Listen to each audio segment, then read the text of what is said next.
Bonjour à tous, nous sommes le lundi 15 juin et on a beaucoup de choses à débriefer parce que ce week-end a été riche en rencontres de la Coupe du Monde. Il y en aura 4 sur lesquelles on va s'attarder et je suis en train de me demander si on va pas avoir la Coupe du Monde pour le continent africain parce que finalement il y a beaucoup de nations africaines que je trouve extrêmement intéressantes et on va commencer le journal en parlant de l'une d'elles, le Maroc qui affrontait le Brésil. On parlera du duel entre la Côte d'Ivoire et l'Équateur, sans doute le meilleur match du mondial jusqu'à présent de mon côté, et la Tunisie ne brille pas, par contre de son côté une véritable fessée reçue face à la Suède, et ils sont dans le même groupe que les Pays-Bas et le Japon qui sera le dernier débrief du journal. Et enfin on clôturera avec un petit dossier hors Coupe du Monde parce que finalement au moment où tout le monde a les yeux rivés vers le Canada, vers le Mexique, vers les États-Unis, vers cette compétition internationale, eh bien le football de club il continue en coulisses et il y en a un qui ne s'endort pas, Florentino Pérez, après une phase d'élection qui m'a laissé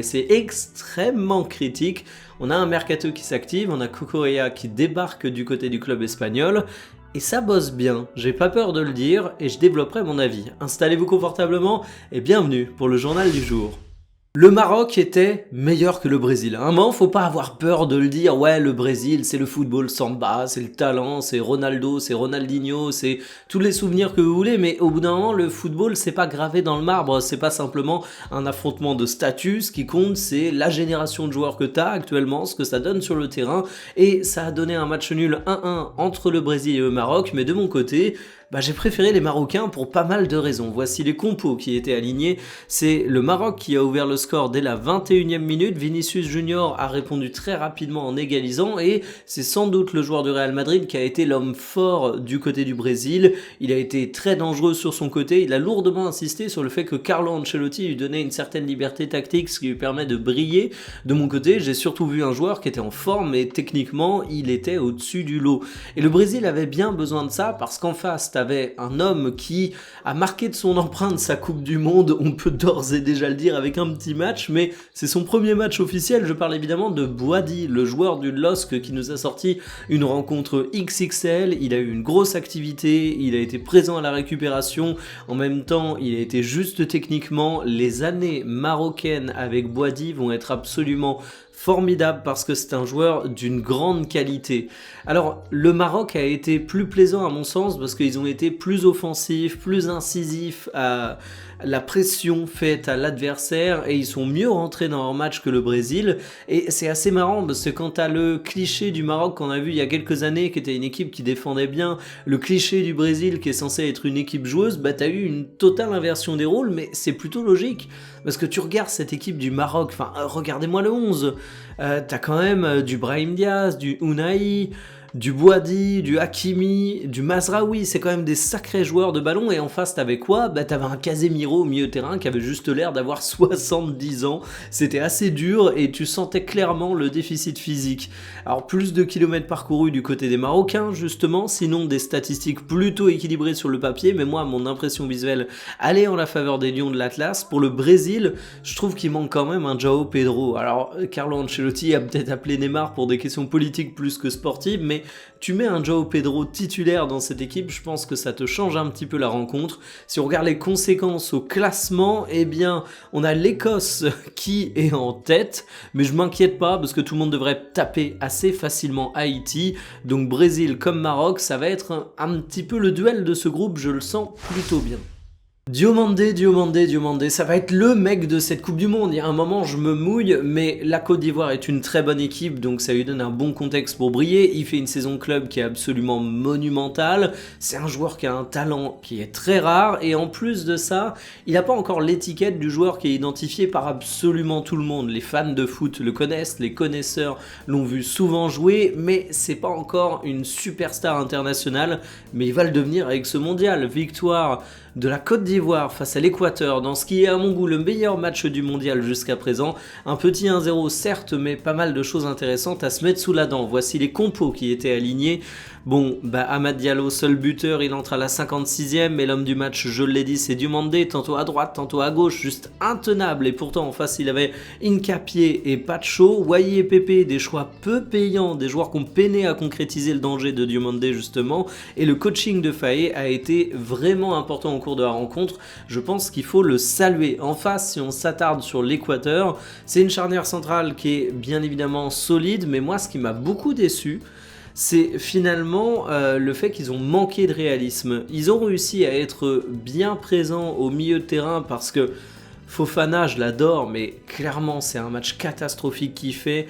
Kessié, c'est un joueur intéressant, mais tu sens le poids des années. Bref, la Côte d'Ivoire a un très bon milieu de terrain sur le papier, mais j'espère qu'il va être capable de se redresser, parce que là, il a sorti un très mauvais match. L'Équateur a pu en profiter dans le jeu, mais ils n'ont pas réussi à en profiter en termes de concrétisation des occasions, ce qui fait que tu as eu un match avec de la vraie qualité footballistique des deux côtés, avec de vrais bons joueurs, avec un vrai suspense. Franchement, match de très grande qualité, deux nations de très grande qualité, qui à mon avis ne viennent pas dans cette Coupe du Monde pour faire figuration, mais je retiens surtout Diomandé. Enfin, franchement, quel joueur.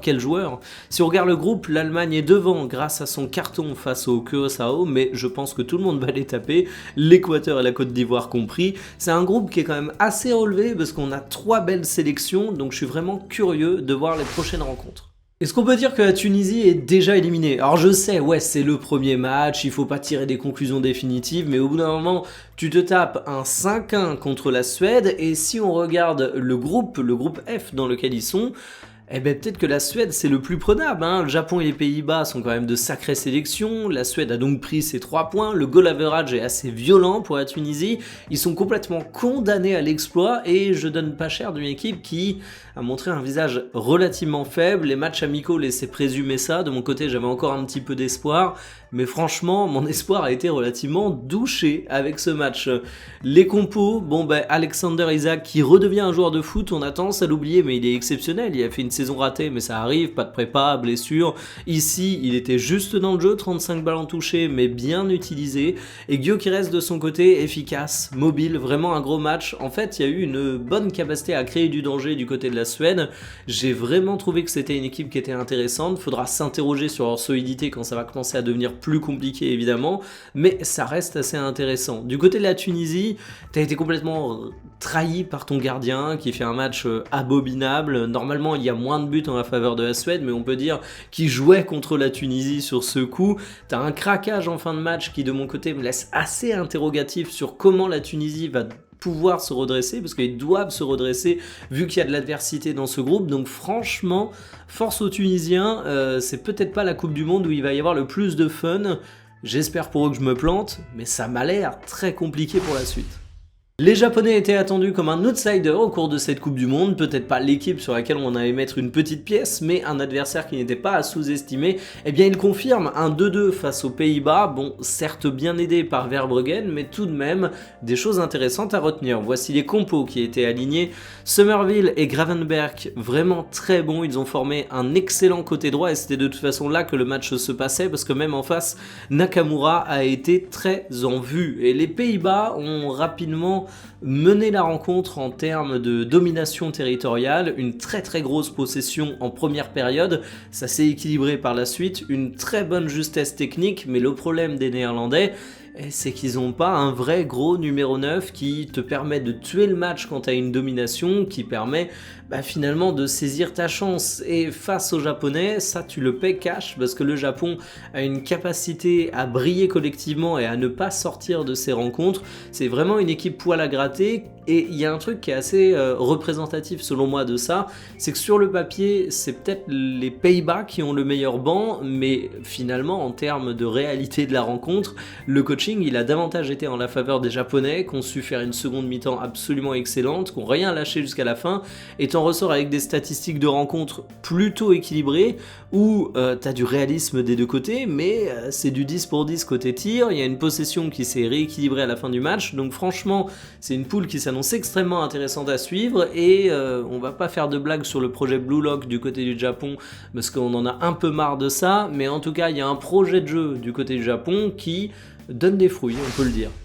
Pas le temps de niaiser du côté du Real Madrid, après Konaté, après Dumfries, après Bernardo Silva, c'est Cucurella, le joueur de Chelsea, qui arrive. Autant j'étais extrêmement sceptique en la période d'élection du côté du Real, parce que ça partait dans tous les sens au niveau des déclarations et c'était franchement n'importe quoi. On a même eu une offre pour Julian Alvarez qui à mon sens ne faisait pas vraiment sens sportivement parlant, sauf qu'ici finalement on retrouve un petit peu de rationalité et moi je trouve que le latéral espagnol est une excellente prise.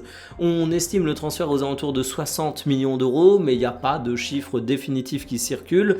C'est un joueur qui a été formé au FC Barcelone, on a tendance à l'oublier ça, mais c'est surtout du côté de Chelsea qui s'est fait un nom, avec pas mal de bonnes saisons du côté de Première Ligue, un petit peu moins bon cette saison, mais un peu à la manière de Konaté, je trouve que c'est ça qui permet de créer l'opportunité. Il va avoir 28 ans au cours du mois de juillet, c'est un joueur qui incarne à la fois le présent et l'avenir, il a beaucoup de bonnes saisons devant lui qui l'attendent, donc en fait le fait qu'il fasse une saison un petit peu moins bonne, et encore c'est pas catastrophique, à mon sens c'est pas du tout un problème, c'est un joueur que je trouve absolument excellent par son abnégation, il ne lâche rien au cours des rencontres, c'est d'ailleurs peut-être ce qui a plu à José Mourinho, on sent l'influence du Special One dans ce mercato, c'est un joueur qui est souvent sanctionné, c'est peut-être un de ses petits défauts, certains diraient que du côté du Real Madrid, t'as parfois un arbitrage plutôt cool et ça l'aidera, bon de mon côté ce que je vais retenir, c'est que le Real Madrid est bien décidé à bétonner à ce poste, pas bétonner dans le sens où ils vont chercher des profils particulièrement défensifs, mais parce que t'avais déjà un petit peu de monde ici, t'avais Fran Garcia, t'avais Ferland Mendy, t'avais évidemment Carreras qui est le dernier recruté en date. Je pense que le dernier recruté en date va devenir doublure parce qu'il est peut-être perçu comme un petit peu léger. Bon le français est toujours blessé, donc de toute façon c'est quasiment un non-sujet pour Mendy, et c'est peut-être Fran Garcia qui fera les frais de ce recrutement, mais en tout cas c'est un move ambitieux, c'est un move d'un Real qui, semble-t-il, a envie de s'équilibrer en renforçant un petit peu des postes qui étaient perçus à raison comme faibles. Je trouve que ça fait sens sportivement, donc franchement j'ai été le premier à critiquer le Real Madrid quand il faisait n'importe quoi à mon goût, je vais également être le premier à dire qu'ici, pour moi, c'est parfaitement sensé. Et mine de rien, on parle beaucoup du mondial, mais pendant ce temps-là, le Real Madrid avance, et le Real Madrid avance bien. Terminé pour le journal du jour, je vais revenir sur l'équipe de France cet après-midi et plus précisément à travers 2 points bien précis pour des joueurs bien précis qui m'intéressent énormément au cours de cette Coupe du Monde.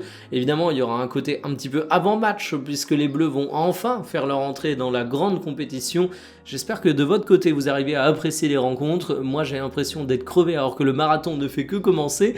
Mais c'est ça, la joie de ces périodes de matchs intensifs où parfois on a des bonnes surprises. Et parfois on se dit qu'on aurait mieux fait d'aller se coucher. Sur ce, moi je vous dis à cet après-midi aux alentours de 17h. Kiffez bien vos matchs, salut!